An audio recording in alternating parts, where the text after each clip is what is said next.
Bom dia a todos, meus queridos alunos de ética geral e profissional. Nós temos aí o nosso primeiro encontro online. Vamos aproveitar, então, depois dessa parada, para se reconectar. E essa reconexão passa necessariamente por um feedback, por uma retomada dos conceitos que nós trabalhamos nas outras aulas, para realmente deixar todos na mesma posição de partida. E até porque às vezes tem colegas aí novos, né, que faltaram uma ou outra aula, isso vai fazer um bem para eles retomar essa trajetória. Vou começar, então, já compartilhando uma tela com vocês, daquilo que habitualmente, né, eu chamo de um sumário, daquilo que nós vamos trabalhar no dia de hoje. Então, deixa eu acessar aqui a tela.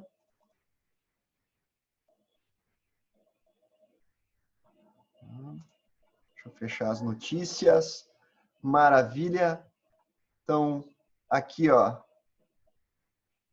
aula de ética, no dia 3 de março, nós pudemos, então, ter o nosso primeiro encontro, uma aula que nós fomos diretamente ao ponto em relação ao conceito de ética, a palavrinha ética.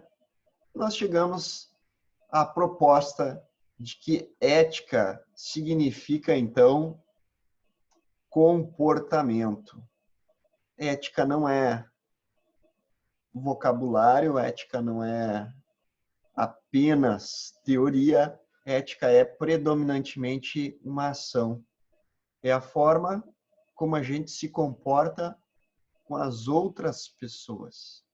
Então, dentro de um mundo, inclusive, que valoriza hoje em dia, né, o self, até quando a gente está pensando numa posição de self, só tem sentido se existem outros para diferenciar a gente do self. Tem um autor chamado Charles Taylor que ele vai dizer: só se é um self em meio aos outros. Então, até se tu quisesse a tua essência de eu preservada, tu vai precisar dos outros para realmente fazer um grau de diferenciação. Então, isso vai ser importante. Então, partindo desse pressuposto que ética é comportamento, é a forma, então, como você interage com as outras pessoas, tu vais ter os chamados tipos de comportamento, que, afinal de contas, as pessoas se comportam das mais variadas formas. Imaginem só, nós estamos aí, né, vivendo um tempo de quarentena, um tempo de limitação ao nosso trabalho, a um tempo de hiperconvivência com a nossa casa. Nós não estamos habituados a esse tipo de ação. Então, é um novo tipo de comportamento, um novo tipo de rotina que acaba se instalando conosco. E dentro dessa proposta, nós vamos pegar aí um autor clássico. Deixa eu colocar aqui para vocês ficar mais claro esse tipo de proposta. Vamos pegar um autor chamado Max Weber, que é um grande sociólogo, né? Um dos, digamos assim, os 3 pilares da sociologia, junto com Marx e o Durkheim, que criou, então, essa teoria dos chamados quatro tipos de comportamento. Como é que as pessoas se comportam? Vejam que interessante, né? A proposta dele é bem ambiciosa, a ponto de querer encaixar qualquer tipo de comportamento humano, até hoje, nesses meandros, né, de vírus, de quarentena, né, de pandemia, dentro dessa lógica das pessoas. Vamos ver então, vamos testar. Primeiro tipo de comportamento, segundo Max Weber, uma chamada ação racional segundo um determinado fim. Esse tipo de ação racional, segundo um determinado fim, ela é algo ilustrativa na medida em que a racionalidade ela sempre foi ilustrada, né, pela simbologia da cabeça, em oposição ao coração, né, o nosso coração está mais aqui embaixo, que simboliza os sentimentos, e também em oposição a algo que foi deixado em segundo plano, né, pelos nossos teóricos mais modernos, atuais, que é o estômago. Estou eu aqui comendo a minha bolachinha Abelvita, e essa dimensão do estômago representa, então, a dimensão dos desejos. Então, o ser humano é formado por cabeça, por coração e por estômago, por razão, por sentimentos e por desejos. Então, quando Weber diz que é uma ação racional com relação a um fim, ele está dizendo que é um comportamento orientado pela cabeça, vistas a uma determinada finalidade. Só que essa finalidade, ela não é efetivamente uma finalidade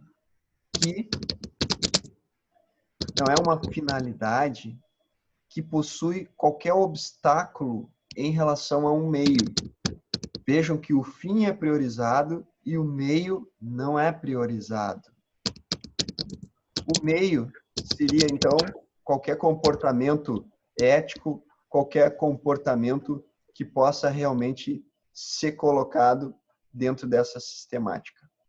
O que eu quero dizer para vocês é que esse fim ela está absolutamente restrito a uma ideia de resultado, a uma ideia de eficácia. Por exemplo, quando um time de futebol entra em campo com a orientação do técnico, nós temos que ganhar de qualquer jeito, o pessoal está ali disposto, então, a dar carrinho, a dar cotovelada, né, dedo no olho, qualquer coisa que possa efetivamente garantir o resultado positivo esperado do jogo. Então, a forma, se for desleal ou se for leal, não importa, né? Se ela for justa ou injusta, não importa, né? Se ela for útil ou danosa, ela não importa. Se está querendo realmente é o resultado, a finalidade de um determinado ato. Me lembro lá em relação ao Maquiavel, que é um dos autores que considera esse tipo de comportamento do príncipe, do governante, e que ficou realmente, né, famoso, né, por permitir que em determinados casos, em defesa, então, né, do seu governo, o governante poderia atuar dessa forma.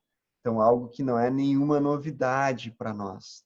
Já há muito tempo, né, com Nicolau Maquiavel, esse tipo de instrução aplicada na política, ela já vinha sendo objeto de aplicação.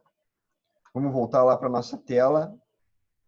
Nós vamos ter aqui, então, um segundo tipo de comportamento do Max Weber, uma outra lógica que é exatamente contrária a essa da ação racional com relação ao fim, que é a ação racional com relação a valores.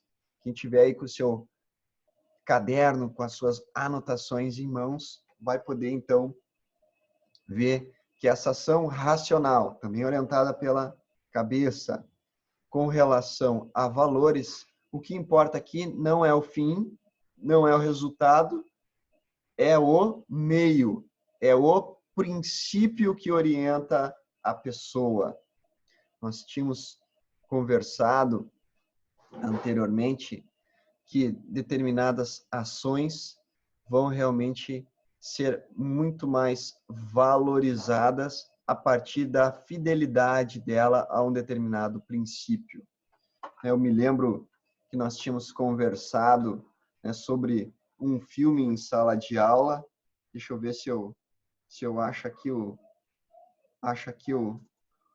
título do filme para colocar para você. Se eu não me engano, é Até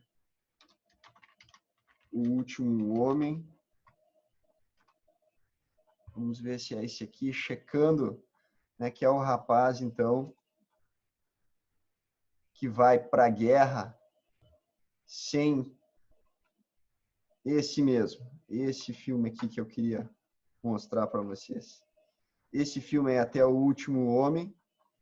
Vai ser aquele personagem que deseja, então, ir para a guerra sem uma arma, a Segunda Guerra Mundial. E, claro, ele é absolutamente mal visto pelos colegas, porque ele não é alguém confiável do ponto de vista da eficácia. Como é que ele vai poder defender o colega dele? Mas a proposta valorativa, principiológica dele é que ele valoriza a vida acima de tudo. Então, ele está lançando aí aquilo que vai ficar famoso hoje em dia como os paramédicos dentro do campo de batalha, aqueles que vão, então, para salvar vidas. E todo o enredo do filme se baseia exatamente dentro desse tipo de instrução. Então, alguém que é orientado, né, pela coragem é exatamente também alguém que valoriza esse tipo de ação.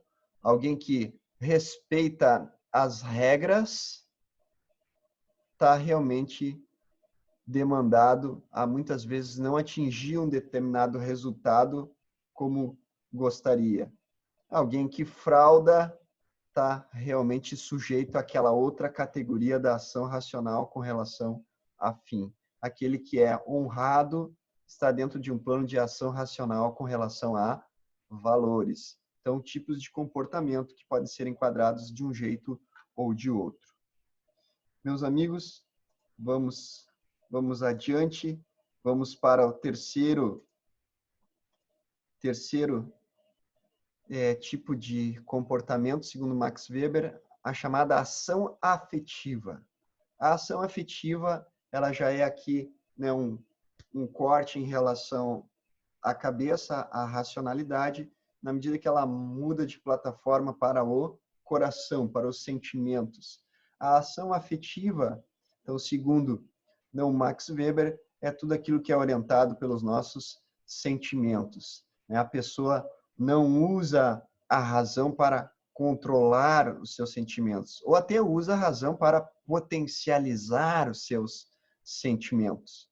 Então, a gente pode usar o catálogo ali do Código Penal, né? Muitos crimes são feitos com base, então, nos sentimentos, por exemplo, né, a chamados crimes de homicídio por paixão. Então, realmente, você tem ali um guia, uma orientação que não é racional, que não é planejado, que simplesmente acontece decorrente, então, de um violento impulso dos sentimentos, um violento impulso do coração, que é essa simbologia que nós estamos usando. Isso serve, então, para até questões muito comuns, como o feminicídio. O Rodrigo está por aí, né, Rodrigo? Beleza? Então, alguém que gosta de trabalhar com essa temática.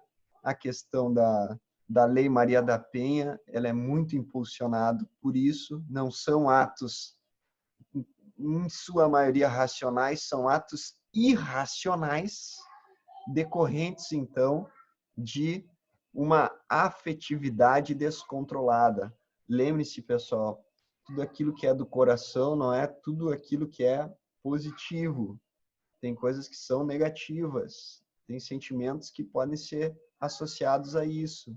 Então, o amor é algo positivo, o ódio é algo negativo. Então, realmente são essas catalogações que, em determinados casos, em concreto, a gente tem que avaliar. E para nós do direito, acho que faz total sentido, porque ninguém aqui é a favor do feminicídio, ninguém aqui é a favor da violência contra a mulher, ninguém aqui, então a gente se posiciona. A gente vai fazer, sim, catalogações entre aquilo que é justo e aquilo que é injusto, para fugir, inclusive, do relativismo moral.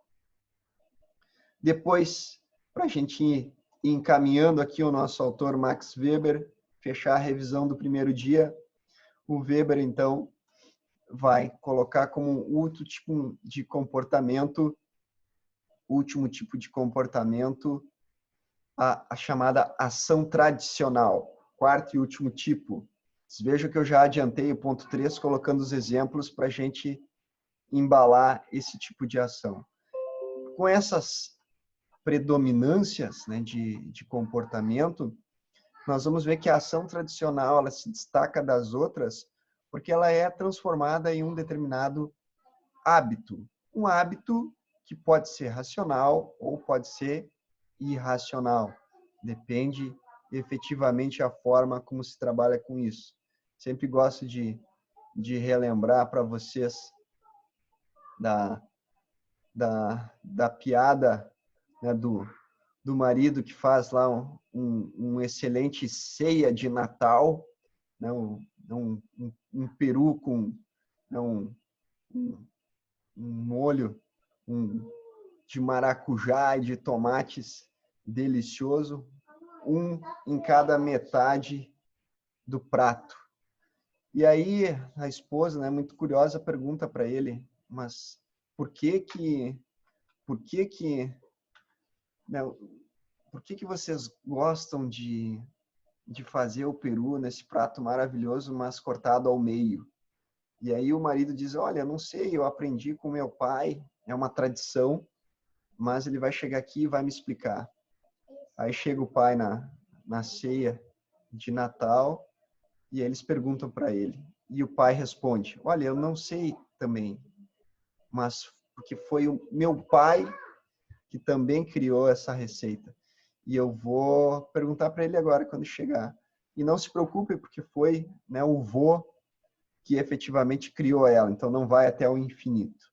Aí chega o vô com a bengalinha lá no Natal e diz assim, olha, eu criei essa receita por uma questão que era a seguinte, na minha época o meu forno era muito pequeno, então não cabia o peru inteiro, então eu tinha que cortar, e aí fazia a metade, aí tirava, depois fazia a outra metade. O que eu não entendo é por que vocês continuaram fazendo esse tipo de ação com o forno que vocês têm hoje. Então, isso mostra o quê? Que o ser humano continua fazendo determinados hábitos que muitas vezes já não sabe racionalmente por que está fazendo. São coisas absolutamente curiosas. Ontem, né, eu postei no meu Instagram uma foto sobre a gripe espanhola de 1918.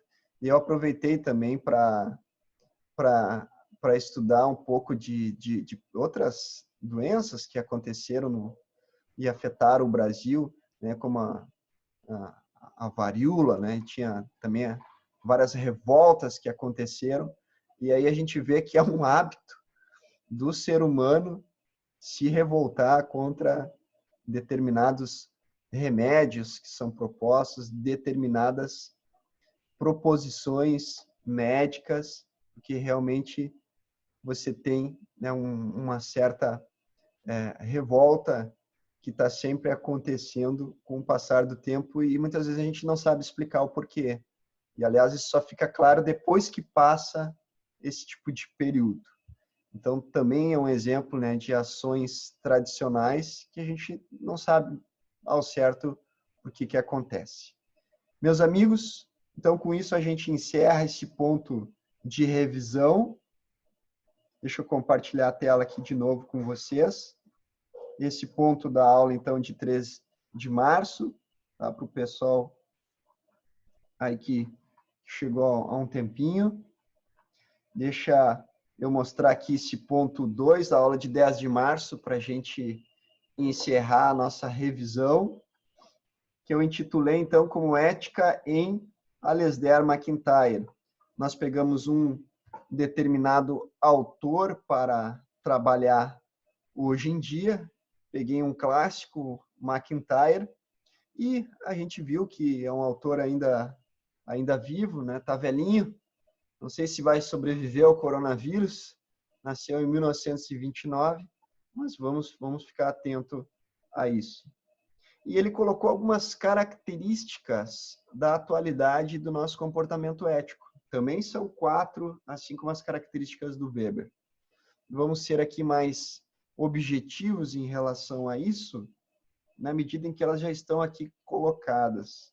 Vejam só, as 4 características são: primeira, os debates éticos são intermináveis. Olha, isso é uma característica absolutamente descritiva da forma como a gente debate posicionamentos hoje em dia. A gente pode acompanhar a questão da política, a questão da economia, até a questão do futebol. Estava vendo ontem no jornal, tem uma disputa lá achei que nem existia mais esse programa, o Big Brother, e aí está lá também, a disputa central é sobre futebol.